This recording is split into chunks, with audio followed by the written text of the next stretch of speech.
Ya, oke. Ya, Bu Pris. Ya.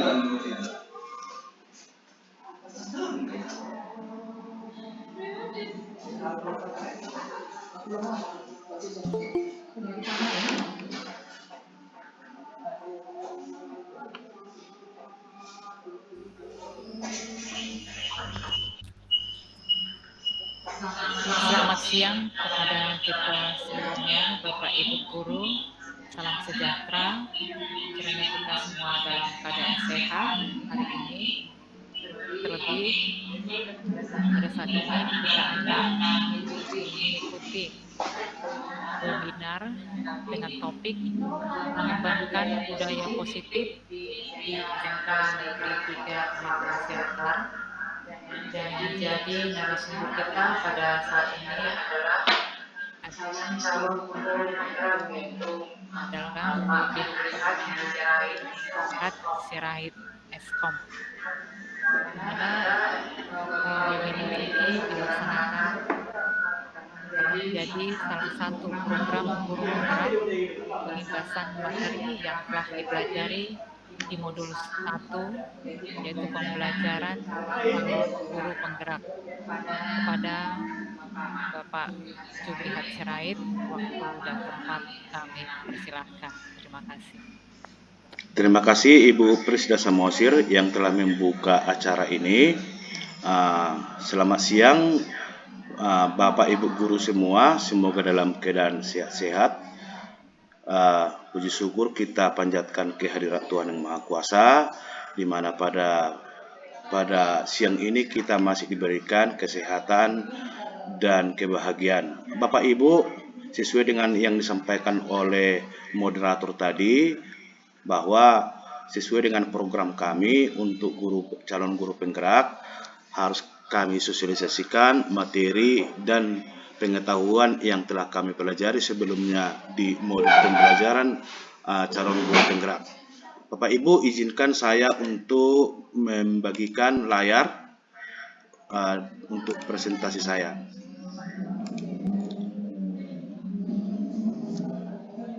Topik yang kita angkat hari ini adalah mengembangkan budaya positif di SMK Negeri 3 Pematang Siantar.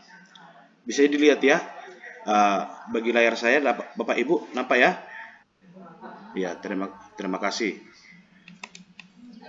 Kita mulai bahwa kita harus memahami, yaitu ajas pendidikan Ki Hajar Dewantara, di mana sesuai dengan apa yang beliau sampaikan, bahwa pendidikan dan pengajaran itu pada prinsipnya sama tapi ada perbedaannya. Menurut Ki Hajar Dewantara, pengajaran adalah bagian dari pendidikan. Jadi pengajaran merupakan proses pendidikan dalam memberi ilmu dan atau berfaedah untuk kecakapan hidup anak secara lahir dan batin. Sedangkan pendidikan memberi tuntunan terhadap segala kekuatan kodrat yang dimiliki anak agar ia mampu mencapai keselamatan dan kebahagiaan yang setinggi-tingginya sebagai seorang manusia maupun sebagai anggota masyarakat. Nah, dapat kita simpulkan bahwa pendidikan dan pengajaran adalah kegiatan yang tidak bisa dipisahkan antara keduanya karena saling terkait. Dalam hal ini, anak didik kita harus kita berikan kebebasan dan kita berikan nanti apa kira-kira cita-cita daripada anak itu tersebut, dan kita harus menggali segala potensi yang dimilikinya. Menurut dari Ki Hajar Dewantara, bahwa tujuan pendidikan adalah menuntun segala kodrat yang ada pada anak-anak agar mereka dapat mencapai keselamatan dan kebahagiaan.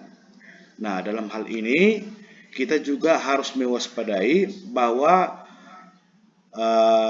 budaya dari luar ataupun pengaruh-pengaruh dari luar daerah ataupun dari luar bangsa Indonesia itu harus kita waspadai, dan tidak semuanya harus kita tampung dan harus kita ikuti, tetapi kita harus kembali kepada kultur dan budaya yang telah terbawa semenjak kita lahir. Begitu Bapak Ibu. Kemudian yang dimaksud dengan kodrat alam dan kodrat zaman yang kita miliki dari sejak lahir, bahwa menurut Ki Hajar Dewantara bahwa kodrat alam itu adalah sifat dan bentuk dari lingkungan kita berada, dari lingkungan anak berada. Sedangkan kodrat zaman berkaitan dengan isi dan irama. Dalam hal ini, kita yang dilahirkan di suatu daerah atau tempat, maka kita harus menyesuaikan diri kepada lingkungan dan tempat yang ada di sekitar kita. Tetapi kodrat zaman itu akan mempengaruhi kita sesuai dengan budaya yang kita lihat, budaya yang kita dengar, dan budaya yang datang menghampiri kita. Nah, dari sinilah maksudnya tadi bahwa untuk menggali potensi daripada anak didik, maka kita harus kembali kepada kultur budaya, kultur dari alam, dan kultur dari zaman. Kemudian Bapak Ibu, kita juga harus melihat bahwa anak harus kita berdayakan dengan melihat budi pekerti, di mana budi pekerti ini adalah perpaduan antara cipta, yaitu kognitif, kemudian karsa, afektif, kemudian karya, psikomotor. Nah, dalam hal ini ketiganya ini harus kita padukan, dan ini menjadi sebuah watak atau karakter daripada anak dalam kita menggerakkan pikirannya, kemudian perasaannya, dan kemauan ataupun kehendaknya. Sehingga jika ini dipadukan, ini menjadi sebuah tenaga yang kuat untuk memberdayakan anak. Kemudian Bapak Ibu, dalam hal pembelajaran yang telah kita lakukan selama ini, maka kita harus berpihak kepada murid. Jadi di sini guru selalu bergerak mengutamakan kepentingan perkembangan murid sebagai acuan utama. Segala hal keputusan yang diambil oleh guru itu didasarkan kepada kepentingan daripada anak.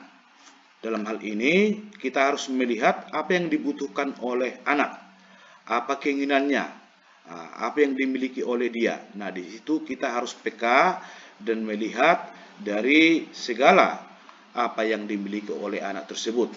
Kemudian nanti kebijakan kita, aturan kita, maka semuanya kembali kepada berpihak kepada murid, mulai daripada pembelajaran ataupun nanti perhatian-perhatian dalam bentuk pendidikan.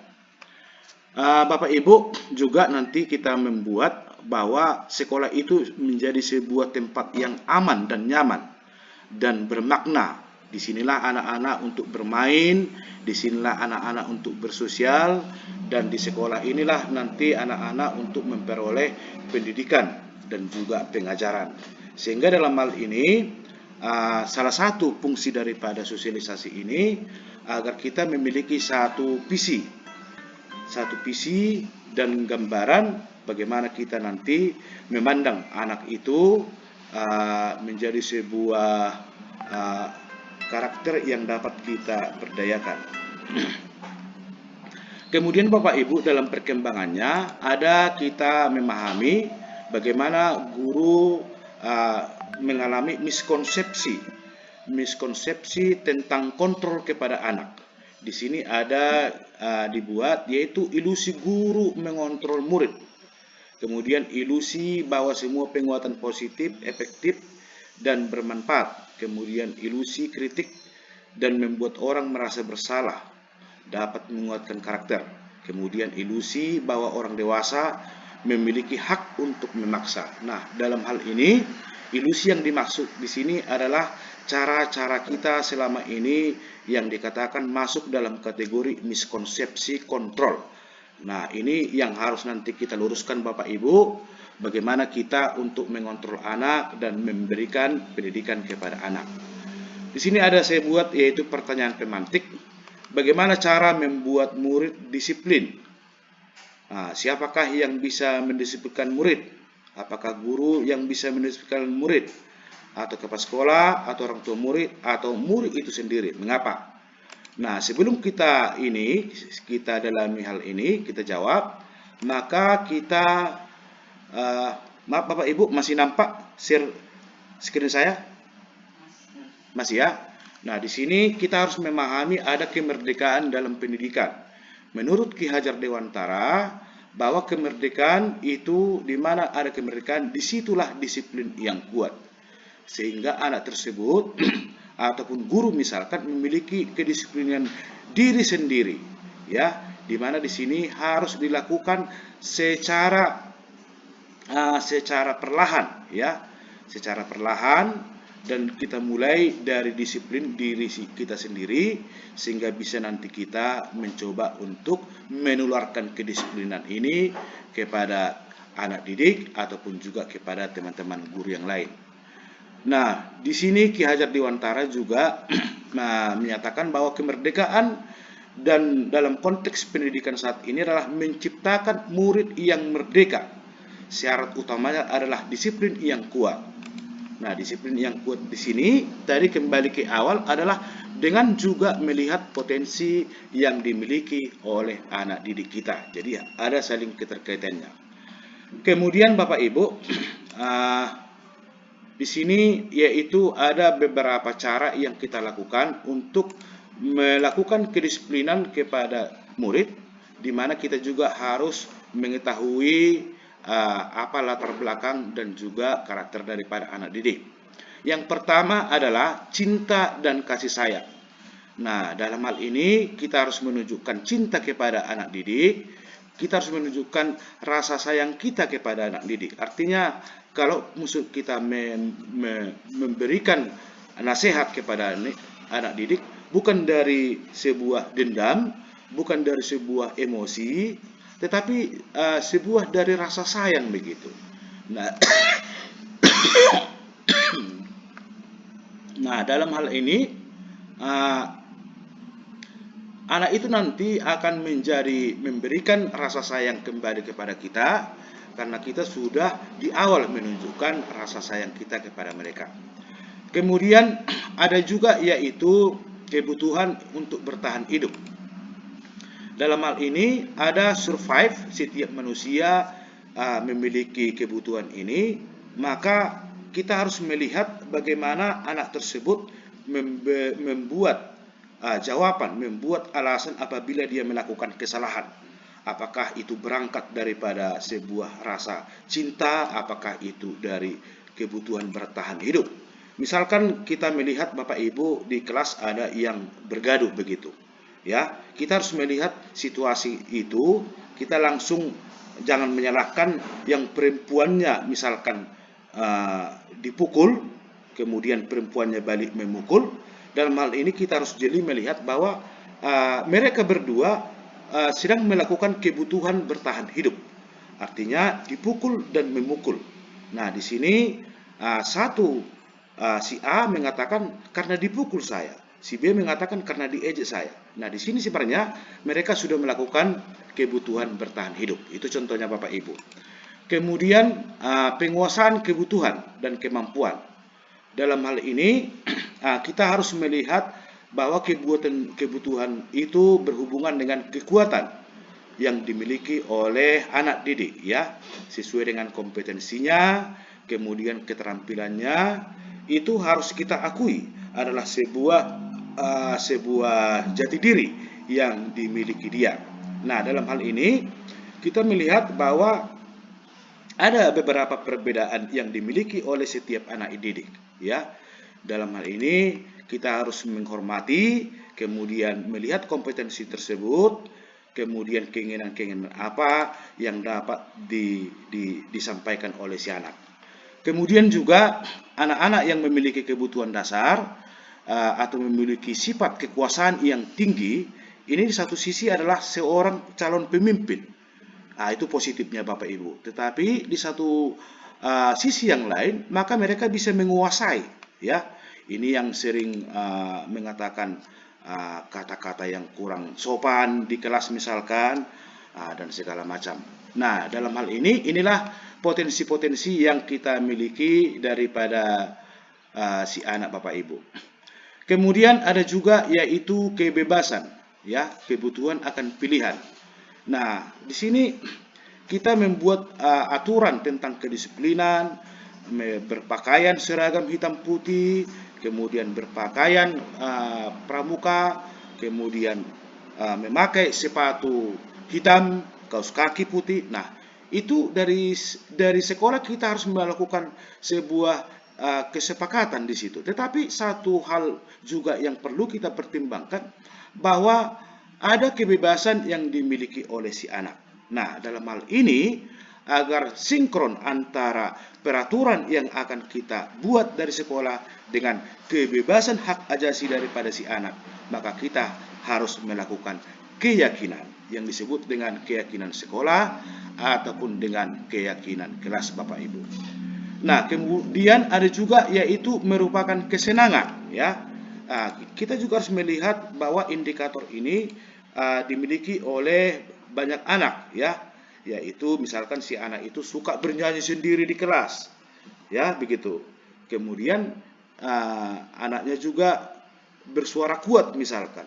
Nah, ini boleh kita suruh ini nanti menjadi pemimpin barisan contohnya, karena suaranya lantang. Yang sering bernyanyi boleh nanti kita buat dia menghibur di kelas, begitu Bapak Ibu, ya. Sampai di sini Bapak Ibu bisa, ya? Ya, terima kasih. Ya, Pak. Ya, terima kasih Bapak Ibu. Kemudian ada kita buat pertanyaan pemantik sebuah kasus. Di sini Tisa dan Hana dipanggil masuk ke ruangan Ibu Dewi, Kepala Sekolah SMA Makmur. Ibu Dewi baru saja mendapatkan pengaduan dari Ibunda Tisa bahwa Hana menggunakan kata-kata kasar dan merendah-rendahkan Tisa di sosial media. Nah, ini ada kasus kedua murid tersebut, yaitu si Hana dan si Tisa dipanggil oleh Ibu Dewi ke ruang kepala sekolah menanyai tentang kasus bahwa si Hana menggunakan kata-kata kasar yang arahnya merendahkan si Tisa. Sekarang kita melihat posisi kita sebagai Bapak Ibu guru, yaitu tadi sebagai pendidik, kemudian sebagai pengajar. Ada di sini yang pertama adalah penghukum. Apabila kita dihadapkan kepada kasus tersebut, seorang guru yang dikatakan penghukum, maka dia akan berkata, patuhi aturan saya, atau awas. Bapak Ibu nampak ya? Serinya nampak ya? Nampak penghukum di situ? Penghukum nampak ya? Nampak ya? Iya, ya, nampak. Ya, terima kasih Bapak Ibu. Saya lanjutkan. Di mana kamu selalu saja salah, kan begitu. Kita hukumlah mereka. Kemudian selalu pasti selalu yang terakhir selesai. Artinya kita menghukum dia tanpa harus melihat apa masalah yang dia alami, ya. Nah, dalam hal ini guru percaya bahwa cara untuk menyelesaikan kasus tersebut adalah dengan melakukan hukuman. Nah, itu yang pertama. Yang kedua, ada juga yaitu kita lakukan guru membuat orang merasa bersalah. Ini boleh melalui verbal, Bapak Ibu. Ya, kita katakan melalui kata mengejek misalkan, ya. Nah, sebenarnya dia lembut, ya, lembut. Tetapi dia mengejek, nadanya itu tersirat dia. Kepada si anak memahaminya, dia menjadi kecil hati Bapak Ibu. Dia menjadi merasa rendah diri dan merasa sedih.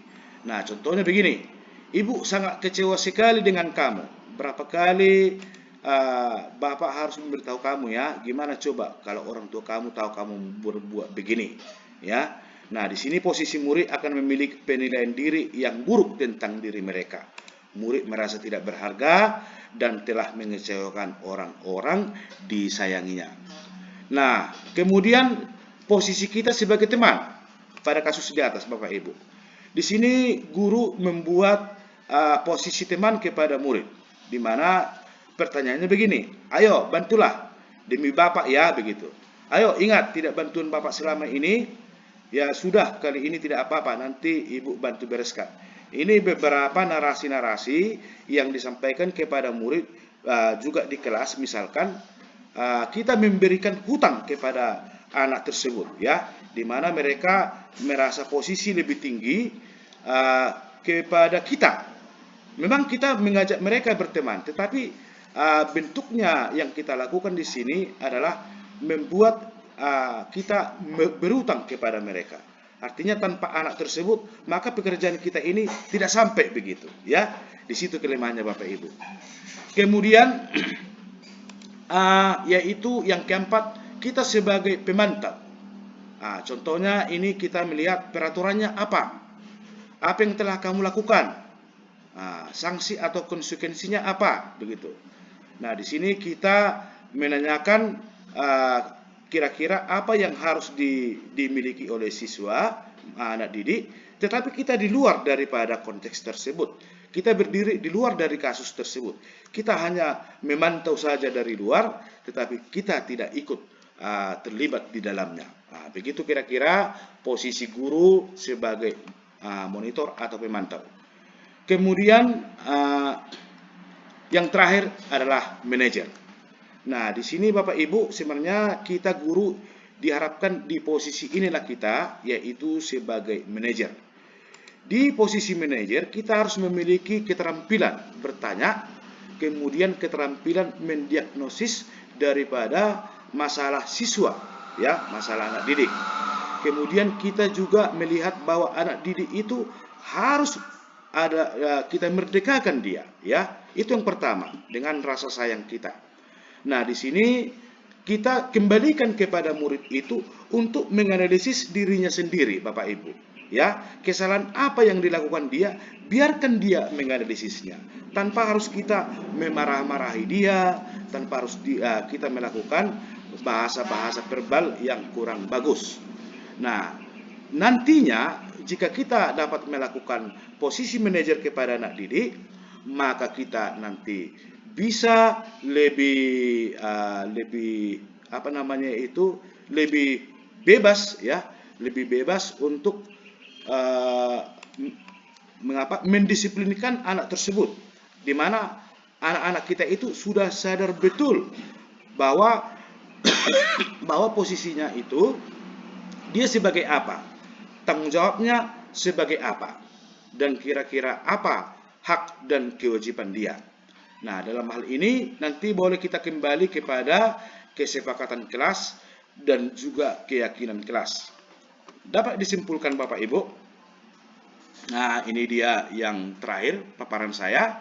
Ada 5 posisi kontrol restitusi. Jadi restitusi ini dapat diartikan adalah sebuah kesepakatan, ya. Nah, di sini di tabel ini bisa kita melihat bagaimana perbuatan guru, ya, sebagai penghukum.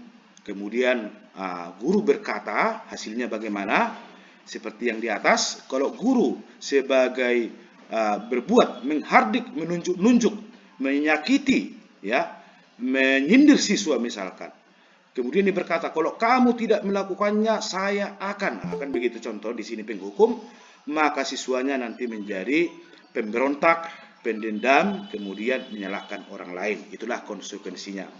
Nah, mungkin ada yang pernah bertanya seperti ini Bapak Ibu. Selama ini kan kita kan keras kepada siswa sehingga mereka tunduk begitu, sehingga mereka mau mengikuti aturan itu. Nah, dalam hal ini kita mencari dari mencoba dari satu sisi yang baik begitu, ya. Kita nggak menyalahkan hal seperti itu, tetapi kita mencoba dulu mengikuti dasar-dasar Ki Hajar Dewantara untuk melakukan pembelajaran dengan memerdekakan anak didik dan juga melihat daripada potensi berdasarkan kodrat alam, kodrat lahir, dan kodrat zaman yang dimilikinya. Begitu Bapak Ibu yang dapat saya paparkan. Atas perhatian dan juga kerjasama Bapak Ibu di sini, saya mengucapkan banyak terima kasih. Mungkin ada yang mau bertanya, nanti bisa dipandu oleh Ibu Prisda. Silakan saya kembalikan kepada moderator Ibu Prisda. Terima kasih. Baik, terima kasih kepada Bapak Juliat Sirait Eskom selaku narasumber yang telah memaparkan topik tadi yang berjudul mengembangkan budaya positif di SMK Negeri 3 Pematang Siantar. Dan saat ini waktu diberikan kepada kita untuk memberikan atau menyampaikan beberapa pertanyaan sesuai dengan topik yang telah dipaparkan oleh Bapak Sirait. Kepada Bapak Ibu, waktu dan tempat kami persilakan. Untuk saat ini boleh kita buka mungkin 2 pertanyaan kepada Bapak Ibu untuk disampaikan secara langsung, secara audio kepada narasumber. Terima kasih. Kami persilakan.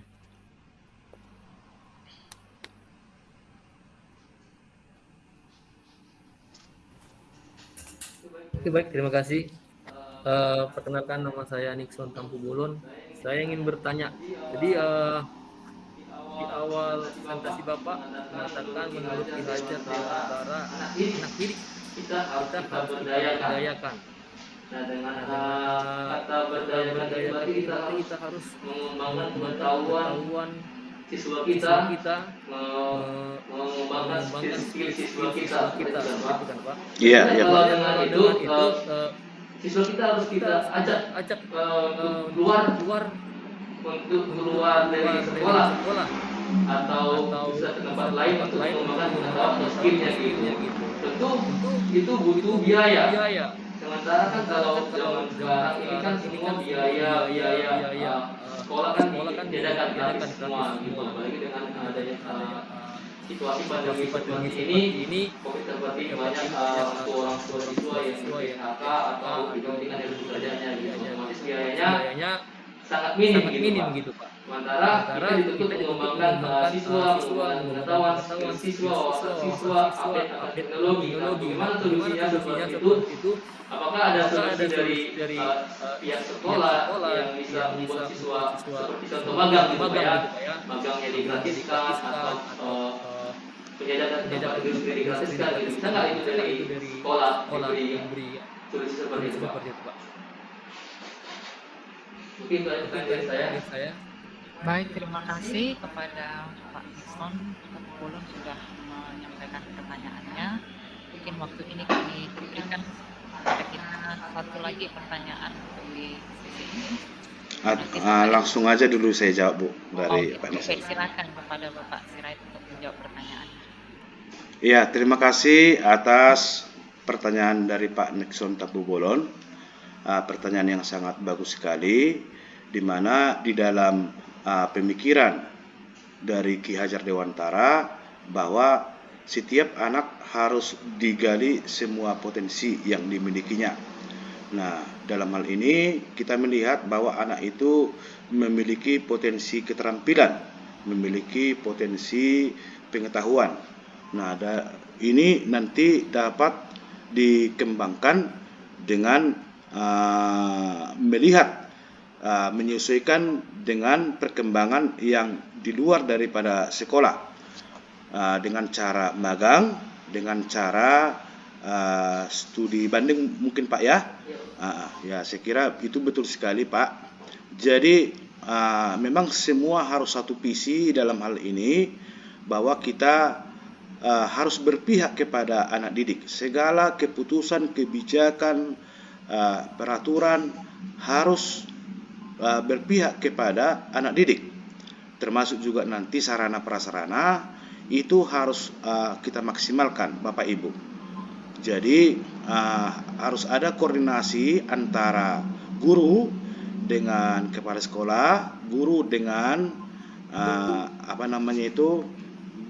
dengan sarana prasarana, dan juga komite sekolah untuk membuat program-program yang dapat memberdayakan potensi daripada anak didik. Kegiatan-kegiatan ekstra kurikuler juga sebenarnya ini adalah memacu bibit-bibit bahwa anak itu memiliki potensi kemana dia, yang dapat nanti dirangkum di OSIS ya. Jadi terima kasih juga kepada teman-teman saya yang dipercayakan sebagai uh, pembina ya Pak ya. Pak Nixon sebagai pembina PKS, kemudian Pak Lambo sebagai pembina Paskib ya Pak ya. Ya terima kasih juga atas kepercayaan kepada Bapak-Bapak. Nah ini adalah salah satu kegiatan nanti yang menjadi cara-cara untuk melihat keterampilan dan potensi yang dimiliki anak didik ya. Atau juga nanti bisa dari organisasi-organisasi di bawah OSIS, baik itu majalah dinding, baik itu juga nanti UKS dan lain sebagainya. Ya, kita harus mengarahkan dan mengakomodir semua potensi-potensi tersebut. Saya kira begitu Pak Nixon yang dapat saya berikan tanggapan dari pertanyaan Bapak. Terima kasih Pak. Terima kasih Pak. Ya baik, terima kasih kepada Pak Sirait dan kepada Pak Nixon. Pertanyaannya sudah dijawab oleh Bapak Sirait. Mungkin dari teman-teman kita yang lain, Bapak Ibu Guru, ada yang mengajukan pertanyaan selanjutnya. Satu pertanyaan lagi.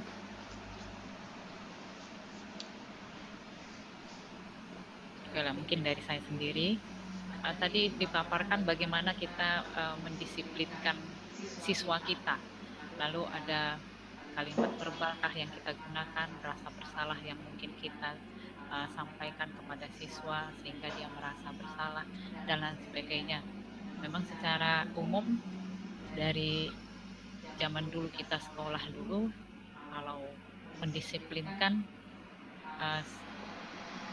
dalam tanda kutip sering dengan menggunakan kekerasan gitu ya, karena dengan melakukan tindakan tanda kutip tadi kekerasan, bukan yang berlebihan maksudnya, kita sebagai anak kah atau sebagai siswa kah dulunya tertanam sampai sekarang, dan mudah-mudahan kedisiplinan itu masih juga boleh kita lakukan gitu sampai sekarang ini. Nah tadi sementara dari paparan Bapak Sirait, mendisiplinkan itu tidak lagi dengan cara seperti itu, tapi dengan cara kasih sayang, dan ada tadi poin lagi yang apa saya, tapi penerapannya itu mungkin keberpihakan kepada siswa itu tadi yang mungkin masih sulit mungkin ya Pak ya untuk dilakukan. Jadi mungkin ada tips-tips atau apa yang boleh dilakukan kita sebagai guru mendisiplinkan guru tadi, tips-tips yang dapat langsung diterapkan. Mungkin itu yang pertanyaan dari saya. Terima kasih Pak. Langsung aja dijawab Bu. Ya terima kasih Ibu Prisda Samosir, pertanyaan yang sangat bagus sekali. Saya kira di kami juga di guru-guru penggerak pertanyaan ini banyak dilontarkan kiat, trik, tips yang bagaimanakah untuk mendisiplinkan siswa dengan cara-cara sesuai dengan metode dari guru penggerak. Bapak Ibu, seperti yang telah disampaikan di awal tadi, yang pertama sekali kita harus melihat bahwa anak itu adalah sebuah potensi yang sangat besar. Kita jangan melihat bahwa dia itu adalah siswa SMK 3 yang pakai seragam, yang tunduk semua dengan aturan yang telah kita buat begitu. Tetapi kita melihat bahwa di dalam dia itu banyak potensi-potensi yang mungkin adalah bagian daripada bangsa ini. Dia memiliki rasa seni, rasa sedih, rasa bahagia, rasa dendam, kemudian rasa ingin maju. Semuanya itu ada dalam diri seorang anak didik. Nah ini harus kita lihat dulu bahwa ini dapat kita potensikan apa yang telah dia miliki. Sehingga sewaktu si anak tersebut lari daripada koridor aturan kita, maka kita jangan langsung menutup semua apa yang dimiliki dia begitu. Ya, kita harus juga melihat bahwa sosok dia adalah sosok yang harus kita arahkan kepada jalan yang benar. Karena apa? Karena dia terpengaruh oleh zaman dia, terpengaruh oleh masuknya budaya-budaya dari luar, ya. di sinilah seorang anak yang harus dikontrol oleh guru, yang harus dikontrol oleh orang tua. Sehingga tips yang paling jitu saya kira tidak ada, tetapi kita kembali kepada anak itu adalah potensi bangsa yang sangat besar. Siapapun itu, karena dia adalah manusia yang diciptakan oleh Tuhan ke dunia ini, adalah memiliki jiwa, raga, dan roh yang sama seperti kita, yang kemungkinannya dulu kita dididik dengan cara, ya istilahnya dulu dari cara-cara feodal Belanda, tetapi dengan adanya pemikiran daripada Ki Hajar Dewantara ini, bahwa kita mendidik anak itu sesuai dengan segala potensi positif yang dimilikinya. Sehingga yang pertama, jika anak melakukan kesalahan, maka kita harus selalu mencari apa nilai-nilai positif yang ada sama si anak begitu. Itu dulu yang pertama Bapak Ibu. Jangan langsung kita mencari nilai negatifnya begitu, ya. Jadi kalau dia terlambat misalnya, anaknya terlambat, itulah kau langsung jam berapa lah kau tidur, kan begitu kan? Yang begadangnya kau kan terus, itulah contoh-contoh yang kita lakukan selama ini, langsung memberikan vonis atau hukuman kepada si anak, sehingga dia merasa minder, dia tidak bisa lebih leluasa untuk menyampaikan apa yang terjadi kepada dia, walaupun itu adalah kesalahannya yang sengaja dilakukannya begitu. Tetapi kita harus berposisi sebagai manajer, yaitu kita harus menggali latar belakangnya, penyebabnya, dan yang pertama Bapak Ibu, kita harus melihat dari sisi positifnya. Saya kira begitu yang bisa saya tanggapi Ibu Presida Samosir. Jika ada lagi, mohon disampaikan. Terima kasih. Terima kasih Pak buat jawaban dan pemaparan untuk pertanyaan dari saya. Saya rasa itu sangat puas yang boleh kita terima hari ini. Jadi karena sudah sampai di akhirnya Pak ya untuk pertemuan kita hari ini, untuk webinar kita, sebelum diakhiri kepada narasumber, mungkin ada kata-kata penutup yang mau disampaikan kepada peserta. Iya. Baik. Terima kasih Bapak Ibu semua, teman-teman guru RPL TKJ yang memberikan waktu untuk ikut di acara webinar ini. Tadi sudah saya sampaikan, ada paparan sedikit tentang program yang telah kami pelajari. Kiranya Bapak Ibu, kita dapat saling bekerja sama, bisa sama-sama kita mencari solusi yang terbaik apabila nanti kita mengalami kasus ataupun berhadapan dengan masalah-masalah pada siswa. Dalam hal ini, saya ingatkan kembali Bapak Ibu, yang pertama, kita harus melihat potensi daripada anak didik adalah yang harus perlu kita hormati dan kita berdayakan. Yang kedua Bapak Ibu, kita harus selalu berpikiran positif tentang apapun itu yang terjadi ataupun merupakan masalah yang telah kita hadapi, sehingga nanti kita menjadi manusia yang ceria, manusia yang bahagia, dan kita meminggirkan rasa marah, rasa dendam apabila kita memulainya dengan cara kasih sayang, baik itu kepada kita sendiri sesama guru dan juga kepada teman-teman yang lain, jurusan lain, ataupun kepada anak didik, yang semuanya kita lakukan berpihak kepada anak didik. Saya kira itu yang penutup dari saya, dan juga ini juga mengakhiri sesi ini. Di waktu kesempatan yang lain nanti dapat kita buat sesi berikutnya untuk kita pahami daripada perubahan-perubahan kurikulum dalam pendidikan di Indonesia saat ini. Demikian Bapak Ibu, sebelum kita tutup acara ini, kita salam ke layar dulu semua Bapak Ibu. Ibu Mona, terima kasih sudah ikut. Salam sama si Embun. Ya, dadah ya Bapak Ibu ya. Iya. Oke. Terima kasih Bapak Ibu semua. Horas, horas, Horas, horas, horas. horas. Horas.